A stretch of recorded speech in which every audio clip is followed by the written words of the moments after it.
മഴതോരും മുംബൈയുടെ പുതിയൊരു എപ്പിസോഡിലേക്ക് ഏവർക്കും സ്വാഗതം.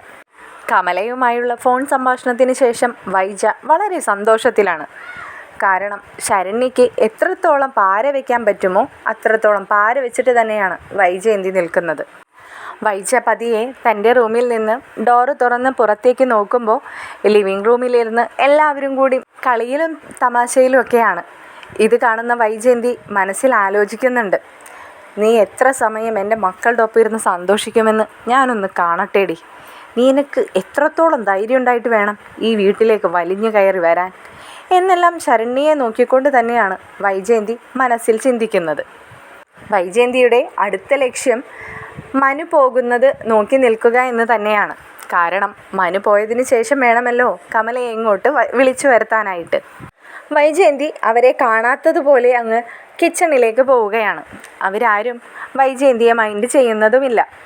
അങ്ങനെ കുറച്ച് സമയങ്ങൾക്ക് ശേഷം മനു എല്ലാവരോടും യാത്ര പറഞ്ഞ് പോകാനായി ഇറങ്ങുകയാണ്. ശരണ്യയോട് പ്രത്യേകം മനു പറഞ്ഞ് മനസ്സിലാക്കി കൊടുക്കുന്നുണ്ട്. പഴയതൊക്കെ മനസ്സിൽ നിന്ന് കളയണം, നല്ല കുട്ടിയായിട്ട് പഠിക്കണം, എന്തൊരാവശ്യം വന്നാലും ഏട്ടൻ്റെ സ്ഥാനത്ത് നിന്ന് ഈ മനുവേട്ടൻ ഉണ്ടാകും, മോള് ഒന്നുകൊണ്ട് പേടിക്കേണ്ട എന്നൊക്കെ മനു ശരണ്യയോട് പറഞ്ഞ് മനസ്സിലാക്കി കൊടുക്കുകയാണ്. മനുവിനോട് ഇനി നാളെ പോയാൽ പോരെ മനുവേട്ടാ, ഇന്നത്തെ ദിവസം നമുക്കെല്ലാവർക്കും കൂടി ഇവിടെ അടിച്ചു പൊളിക്കാമെന്നൊക്കെ കൃഷ്ണമോള് പറയുമ്പോൾ മനു പറയുന്നുണ്ട്, ഇല്ല മോളെ, ഇന്ന് ഈ സമയത്ത് എനിക്ക് ഇവിടെ നിന്ന് ഇറങ്ങിയാൽ ഇപ്പോൾ ഇന്നത്തെ കുറച്ച് വർക്ക് പെൻഡിങ്ങൊക്കെ തീർത്ത് നാളെ അടിപൊളിയായിട്ട് എനിക്ക് ഓഫീസിൽ ജോയിൻ ചെയ്യാം എന്നൊക്കെ മനുവും തിരിച്ച് പറയുകയാണ്. അങ്ങനെ മനുവിനെ യാത്ര അയക്കാനായി അവരും ഒപ്പം പുറത്തേക്ക് ഇറങ്ങുകയാണ്. അപ്പോൾ വൈജയ്ക്ക് ഒരു കാര്യം മനസ്സിലായി, എറണാകുളത്തുള്ള അവൻ്റെ ജോലി സ്ഥലത്തേക്ക് തന്നെയാണ് മനു പോകുന്നതെന്ന്. അപ്പോൾ എന്തുകൊണ്ടും കമലയ്ക്ക് ധൈര്യമായിട്ട് തന്നെ ഇങ്ങോട്ട് വരാം. ബാലചന്ദ്രൻ വരുന്നതിന് മുമ്പായിട്ട് തന്നെ കമലയെ വിളിച്ചു വരുത്തി താൻ ഉദ്ദേശിച്ച കാര്യങ്ങളെല്ലാം നടത്തിയെടുക്കണമെന്ന ചിന്തയോടുകൂടി വൈജ ഓടിച്ചെന്ന് അവളുടെ ഫോൺ എടുത്ത് കമലയെ വിളിക്കുകയാണ്. കമല മറുവശത്ത് ഉടനെ തന്നെ കോൾ അറ്റൻഡ് ചെയ്യുന്നുണ്ട്. കമല ചോദിക്കുന്നുണ്ട്, എന്തായി വൈജേ അവിടുത്തെ കാര്യങ്ങൾ? എടത്തി, അതെ, നമ്മൾ പറഞ്ഞ പോലെ തന്നെ കാര്യങ്ങൾ വന്നിട്ടുണ്ട് കേട്ടോ.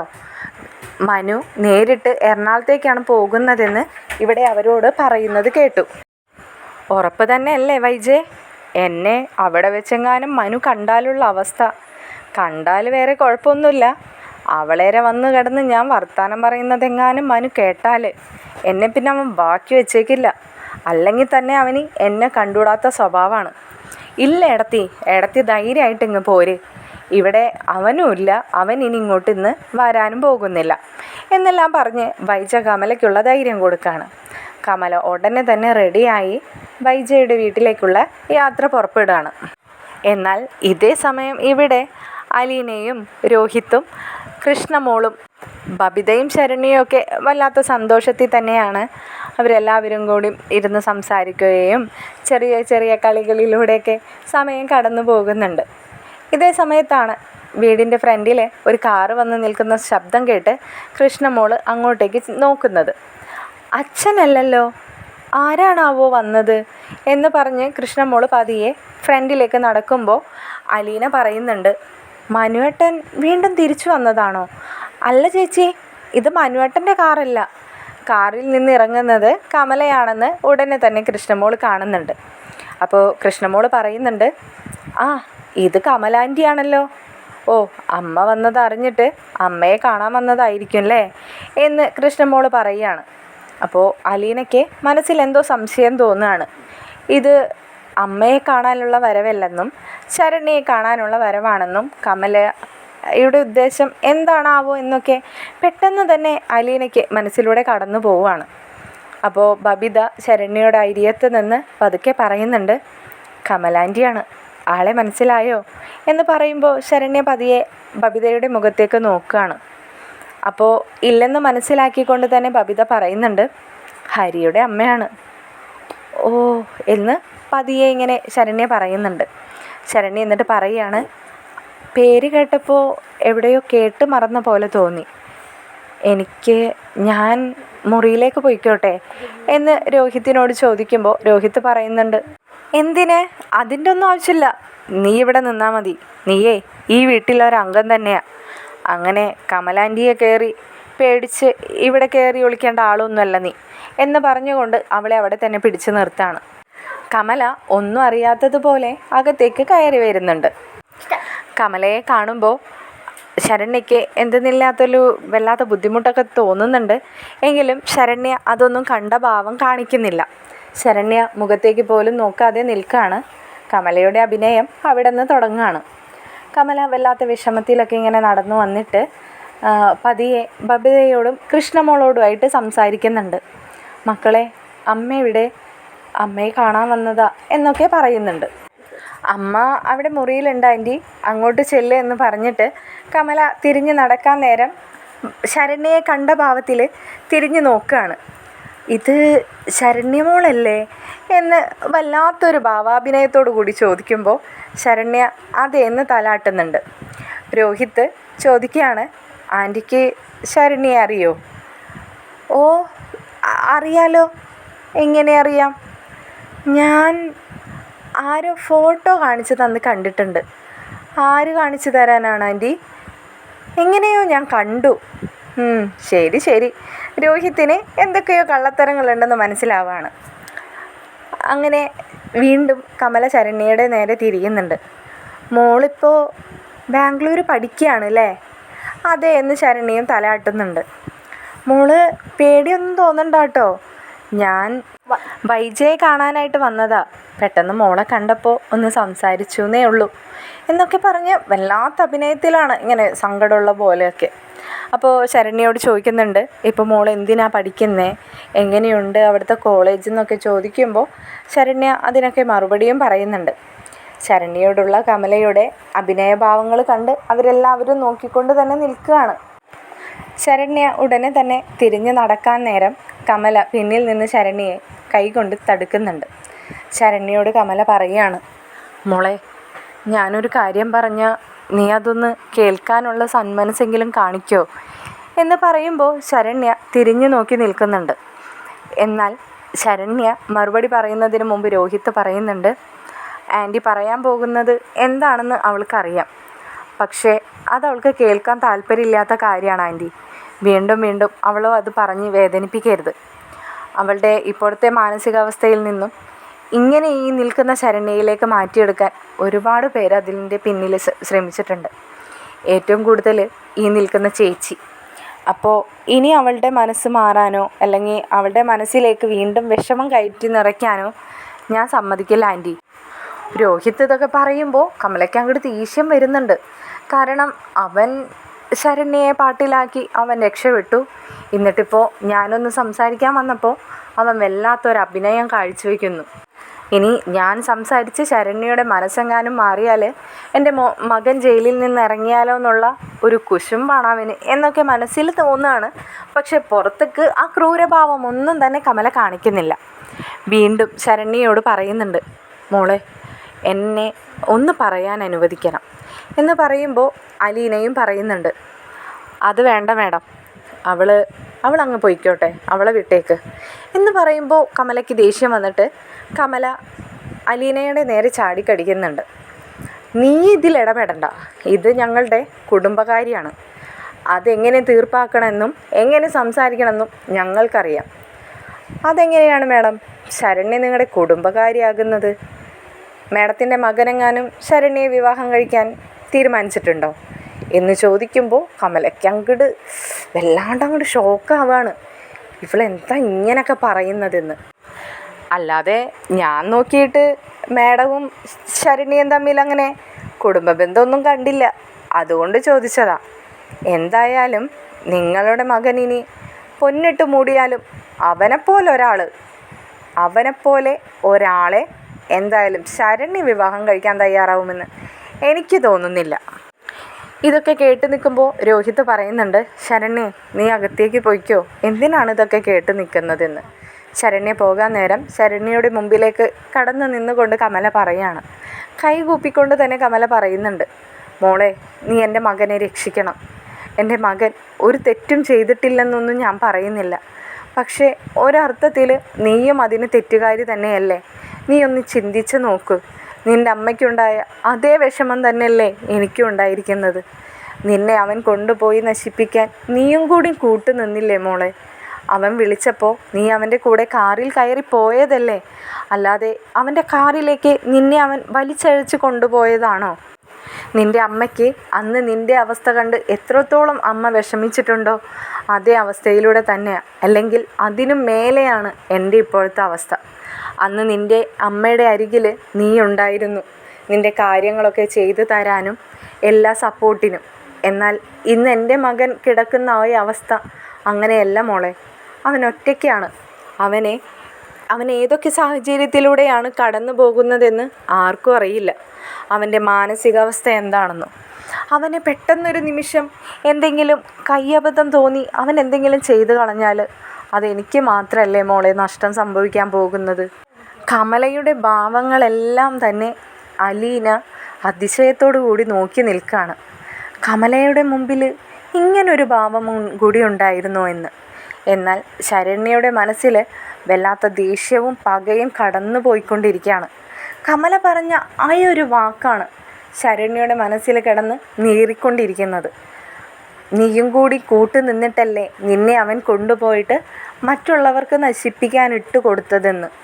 അത് ശരണ്യയ്ക്ക് ആലോചിക്കും തോറും മനസ്സിലേക്ക് ഇങ്ങനെ കടന്നു വന്നുകൊണ്ടിരിക്കുകയാണ്. ശരണ്യ ഒന്നും മിണ്ടാതെ തന്നെ നിൽക്കുമ്പോൾ ശരണ്യയുടെ തോളിലേക്ക് കമല കൈ വയ്ക്കുന്നുണ്ട്. ഇതുകൂടിയായപ്പോൾ ശരണ്യയ്ക്ക് അങ്ങോട്ട് ദേഷ്യം വന്നിട്ട് ശരണ്യ ആ കൈ തട്ടി മാറ്റുന്നുണ്ട്. അതൊന്നും വകവെക്കുന്നില്ല. കമലയുടെ ഉദ്ദേശം ഒന്നെങ്കിൽ ശരണ്യയെ കൊണ്ട് തൻ്റെ മകന് മാപ്പ് നൽകിക്കുക, അല്ലെങ്കിൽ അവളെ മാക്സിമം നാണം കെടുത്തുക. തൻ്റെ ആദ്യത്തെ ചാൻസ് ആ മകനെ രക്ഷിക്കുക എന്നതാണ്. അതുകൊണ്ട് തന്നെ സകല നിയന്ത്രണം വിട്ടിട്ടും കമല അതെല്ലാം പിടിച്ചു വെച്ചുകൊണ്ട് തന്നെ നിൽക്കുകയാണ്. കമല വീണ്ടും കൈകൂപ്പി പറയുന്നുണ്ട്, നിൻ്റെ തെറ്റ് മനസ്സിലാക്കിയാൽ തന്നെ നിനക്ക് എൻ്റെ മകനോട് ക്ഷമിക്കാൻ കഴിയും എന്ന് പറയുമ്പോൾ കമല ഒട്ടും പ്രതീക്ഷിക്കാതെ തന്നെ ശരണ്യ അലറിക്കൊണ്ട് പറയുന്നുണ്ട്, നിങ്ങളൊന്ന് നിർത്തുന്നുണ്ടോ? നിങ്ങൾ പറഞ്ഞത് ശരിയാണ്, എനിക്ക് പറ്റിയ തെറ്റ് തന്നെയാണ്. നിങ്ങളുടെ മകനെപ്പോലെ ഒരാളെ സ്നേഹിച്ചു പോയത്. നിങ്ങളുടെ മകൻ ഒരു സ്ത്രീ എന്ന നിലയ്ക്ക് അവരെയൊക്കെ കാണുന്നത് അവരുടെ ശരീരത്തെ മാത്രമാണെന്ന് ഞാൻ മനസ്സിലാക്കാൻ വൈകിപ്പോയി. അല്ലാതെ ഞാൻ വേറൊരു തെറ്റും ഞാൻ ചെയ്തിട്ടില്ല. നിങ്ങളുടെ മകൻ വിളിച്ചു കൊടുത്ത് ഞാൻ കൂടെ പോയത് അവനെ ഒരാളെ വിശ്വസിച്ചിട്ട് മാത്രമാണ്. അല്ലാതെ അവൻ ഈ കണ്ട അവൻ്റെ കൂട്ടുകാരന്മാർക്കൊക്കെ എന്നെ കാഴ്ചവെക്കുമെന്ന് ഞാൻ ചിന്തിക്കണമായിരുന്നു. അത്രത്തോളം നിങ്ങളുടെ മകൻ അധംപതിച്ചു പോയിട്ടുണ്ടായിരുന്നുവെന്ന് ഞാൻ മനസ്സിലാക്കിയിരുന്നില്ല മാഡം. ഒരു പെണ്ണെന്താണെന്നും അമ്മ എന്താണെന്നും സഹോദരി എന്താണെന്നൊക്കെ പറഞ്ഞ് മനസ്സിലാക്കി കൊടുക്കേണ്ടത് ഒരമ്മ തന്നെയാണ്. അതിനൊക്കെ നിങ്ങൾ നല്ലൊരമ്മയായിരുന്നുവെങ്കിൽ നിങ്ങളുടെ മകൻ ഇന്ന് നിങ്ങളോടൊപ്പം ഉണ്ടാവുമായിരുന്നു മാഡം. നിങ്ങളൊന്ന് ചിന്തിച്ച് നോക്കിയാൽ നിങ്ങൾക്കതിന് ഉത്തരം കിട്ടും. ശരണ്യയുടെ ശബ്ദം ഉയർന്നതോടുകൂടി വൈജയന്തി അകത്ത് നിന്നും പുറത്തേക്ക് വരുന്നുണ്ട്. കൂടെ വൈജയന്തിയുടെ ശബ്ദവും ഉയരുകയാണ്.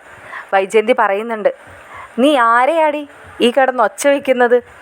ഇതേ എൻ്റെ ചേട്ടൻ്റെ ഭാര്യയാ വന്നിരിക്കുന്നതേ എൻ്റെ വീട്ടിലേക്കും. നീ ആരാണ് എൻ്റെ ചേട്ടത്തിയോട് ഇങ്ങനത്തെ വർത്തമാനങ്ങളൊക്കെ പറയാൻ? എൻ്റെ വീട്ടിൽ വലിഞ്ഞു കയറി വന്നതും പോരാ, എൻ്റെ വീട്ടിൽ വന്ന എൻ്റെ ബന്ധുക്കളെ നീ ആട്ടിയിറക്കാൻ നോക്കുന്നോ? ഇറങ്ങിപ്പോടി ഇവിടുന്ന്. എൻ്റെ മകനൊന്ന് വിളിച്ചപ്പോഴേക്കും അവൻ്റെ കൂടെ ഇറങ്ങി വന്നിരിക്കുന്നു. ഇങ്ങനെ ഓരോരുത്തർ വിളിക്കുമ്പോൾ ഇറങ്ങി പോയിട്ടല്ലേടി നിനക്ക് ഈ അവസ്ഥ ഉണ്ടായത്. എന്നിട്ട് അത് പറഞ്ഞ് എൻ്റെ ഏടത്തിയുടെ നേരെ നീ ചാടിക്കടിക്കാൻ നിൽക്കുന്നോ? അമ്മയുടെയും കൂടി ഇങ്ങനെയുള്ള വാക്കുകൾ കേട്ടപ്പോൾ എല്ലാവർക്കും വിഷമാവുന്നുണ്ട്. കൂടെ ബബിത അമ്മയോട് പറയുന്നുണ്ട്, അമ്മേ, കമലം ആൻറ്റിയുടെ വാക്കിനൊത്ത് അമ്മയും കൂടി സംസാരിക്കാൻ നിന്നാൽ ഇവിടെ നടക്കാൻ പോകുന്നത് വേറെ ആയിരിക്കും. അമ്മയോട് പറഞ്ഞില്ലെന്ന് വേണ്ട. അതോടുകൂടി കമലയുടെയും സ്വഭാവങ്ങൾ തനിയൊരു സ്വരൂപം പുറത്തെടുക്കുകയാണ്. കമല ബബിതയ്ക്ക് നേരെ തന്നെ ആദ്യം ചാടിക്കടിക്കുന്നുണ്ട്. ബബിതേ, നീയാൾ കൊള്ളാലോ. അമ്മയുടെ എല്ലാ തോന്നിവാസങ്ങൾക്കും കൂട്ടുനിന്നിരുന്ന നീ പെട്ടെന്നങ്ങ് മറുകണ്ഠം ചാടിയില്ലേ? ഈ നിൽക്കുന്ന അലീനയെ കൊല്ലാൻ പോലും നിൻ്റെ അമ്മയ്ക്ക് വിഷം കൊണ്ടുവന്ന് കൊടുത്തത് നീയല്ലേടി. എന്നിട്ടിപ്പോൾ എന്ന് തുടങ്ങിയാടി നീയൊക്കെ കൂടി ഒരു ഗ്രൂപ്പായി മാറിയത്? ഞാൻ പോലും അറിഞ്ഞില്ലല്ലോ. അതെ ആൻറ്റി, നല്ല ബുദ്ധി പറഞ്ഞു തരാനും നേർവഴി കാണിച്ചു തരാനും ഒരു നല്ല അമ്മയില്ലാതെ പോയി. അതൊക്കെ നേർവഴി കാണിച്ചു തന്നു തുടങ്ങിയപ്പോൾ ഞാനും ആ വഴി സഞ്ചരിക്കാൻ തുടങ്ങി ആൻറ്റി. അതിനും എനിക്ക് അമ്മയ്ക്ക് തുല്യമായി തന്നെ ഈ അലീന തന്നെ വേണ്ടി വന്നു. വന്ന നാൾ മുതൽ ആട്ടിത്തുപ്പി ഇട്ടിട്ടും അലീന തന്നെ ഉണ്ടായിരുന്നുള്ളൂ എല്ലാവർക്കും. അത് ഈ നിൽക്കുന്ന രോഹിത്തേട്ടനെ ആയാൽ പോലും. ആൻറ്റിക്കും പഠിക്കാനുണ്ട് കുറച്ച് നല്ല ബുദ്ധികളൊക്കെ. അത് ആദ്യം ആൻറ്റി പഠിക്കണം, എന്നിട്ട് ആൻറ്റിയുടെ ആ മകനെയും കൂടി. ഇപ്പോൾ ജയിലിൽ പോയി വന്നപ്പോഴും ഇവർ പറയുന്നത് കേട്ടു, അവിടെ കിടന്നുകൊണ്ടും മറ്റുള്ളവരെ കൊലവിളിയാണെന്ന്. എന്തൊരു ജന്മമാണ് ആൻറ്റി നിങ്ങളുടെ മകൻ. മതിയടി മതി, നീയൊക്കെ ആരെ കണ്ടിട്ടാടി ഈ തുള്ളുന്നത്. ബബിതയുടെ സംസാരം കേട്ട് കമല പറയുന്നുണ്ട്, ഈ നിൽക്കുന്ന ഈ പിഴച്ചവിറ്റങ്ങളെ കണ്ടിട്ടാണോടി നീ കിടന്ന് തുള്ളുന്നത്. അലീനയെയും ശരണ്യയെയും കൈ ചൂണ്ടി കാണിച്ചുകൊണ്ടായിരുന്നു കമല ആ വാക്ക് പറഞ്ഞത്. അതത്ര വൈജയ്ക്കും ഇഷ്ടപ്പെട്ടില്ലായിരുന്നു. പക്ഷേ വൈജയ്ക്ക് ഒന്നും മിണ്ടാൻ നിവർത്തി ഉണ്ടായിരുന്നില്ല.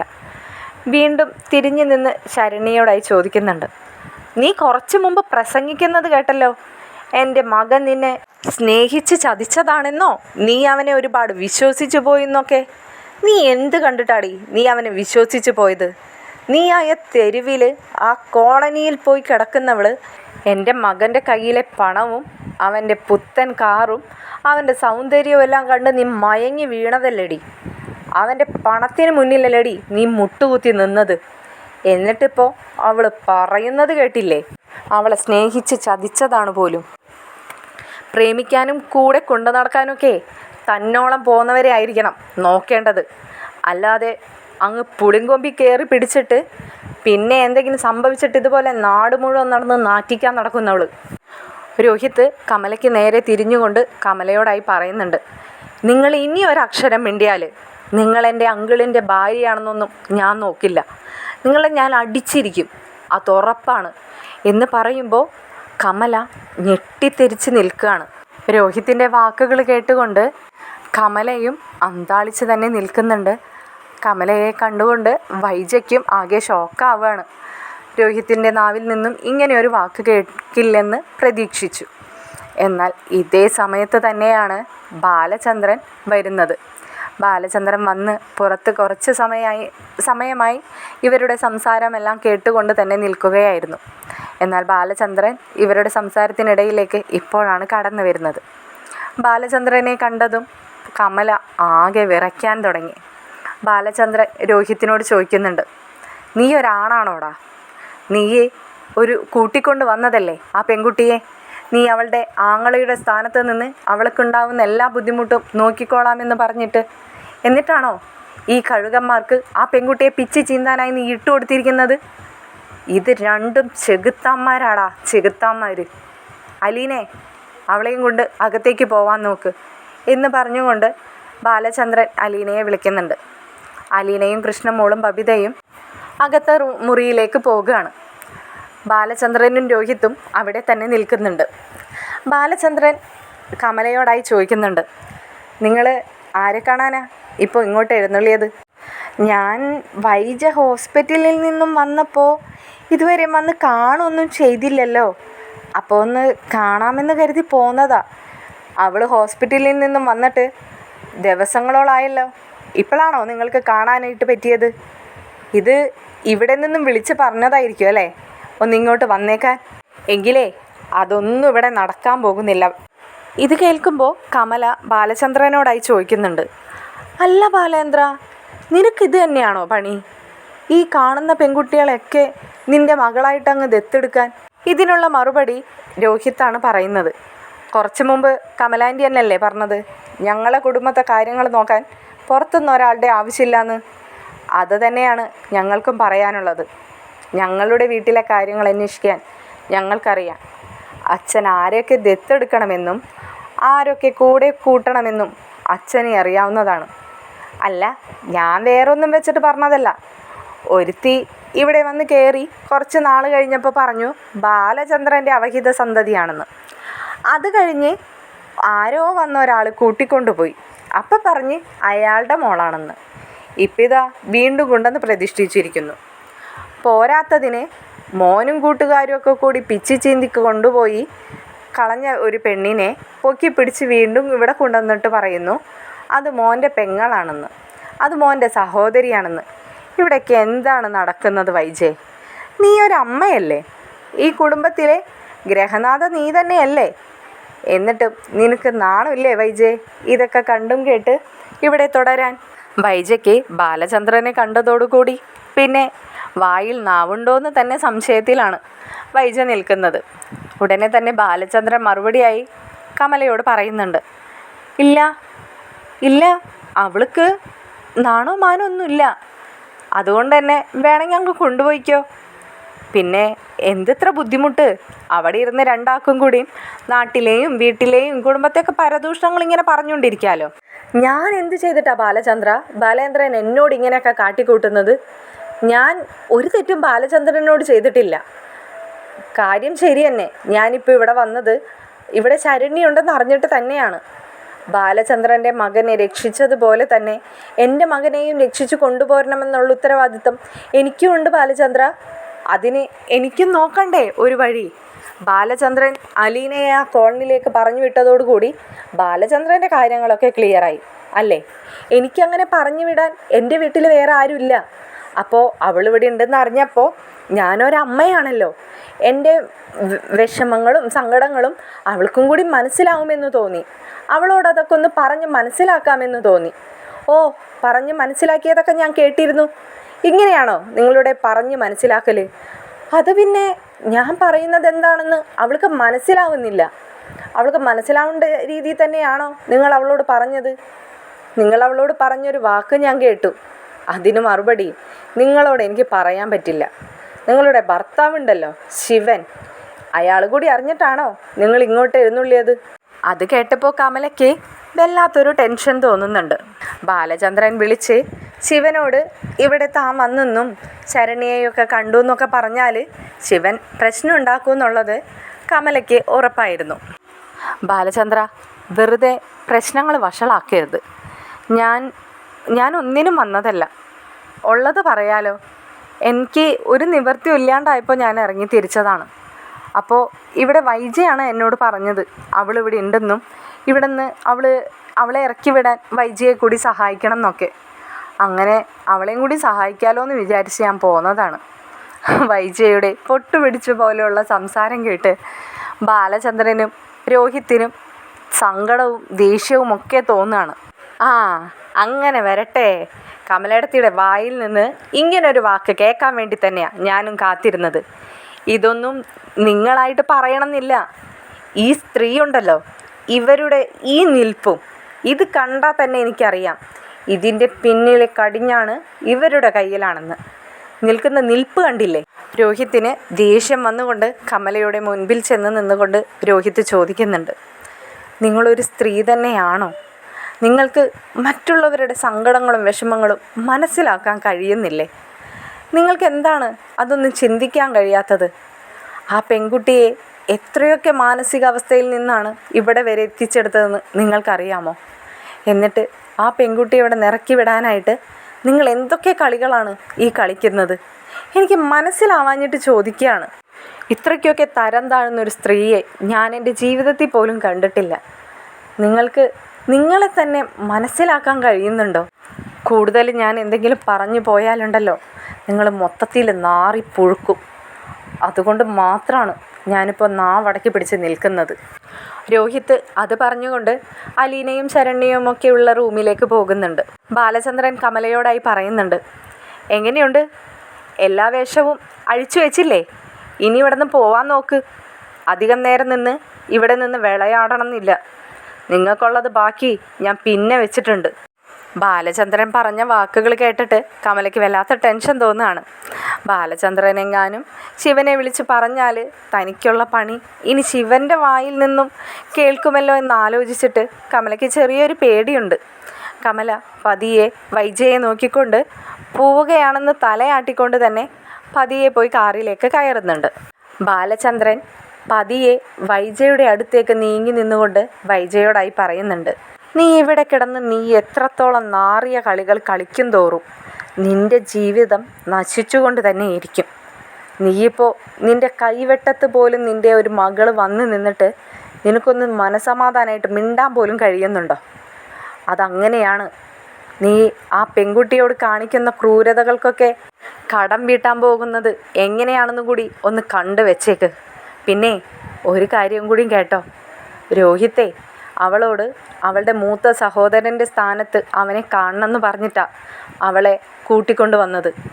മറിച്ച് അവൻ അവളെ വിവാഹം കഴിക്കണമെന്നും അവനിനി ജീവിതകാലം മുഴുവൻ ശരണ്യ ഭാര്യയായി വേണമെന്നുമാണ് എന്നോട് പറഞ്ഞിരുന്നതെങ്കിൽ അതും കൂടി ഞാൻ നടത്തിക്കൊടുത്തേനെ. എൻ്റെ മകൻ ചെയ്യുന്ന ഏറ്റവും നല്ലൊരു പ്രായശ്ചിത്തമായി ഞാനതിനെ കണ്ടേനെ. അവൻ അങ്ങനെ എന്നോട് പറഞ്ഞില്ലല്ലോ എന്ന വിഷമം മാത്രമാണ് എനിക്ക്. പിന്നെ അവനും അവൾക്കും അങ്ങനെ ഒരു സഹോദര ബന്ധം പുലർത്താനുള്ള മനസ്സുണ്ടായല്ലോ എന്ന സന്തോഷവുമുണ്ട്. വൈജ അതിശയത്തോടു കൂടി ബാലചന്ദ്രൻ്റെ മുഖത്തേക്കൊന്ന് നോക്കി. ഇല്ല, നോക്കണ്ട, നിന്നെ ഇനി ഒന്നും പറയാൻ ഞാൻ ഉദ്ദേശിച്ചിട്ടില്ല.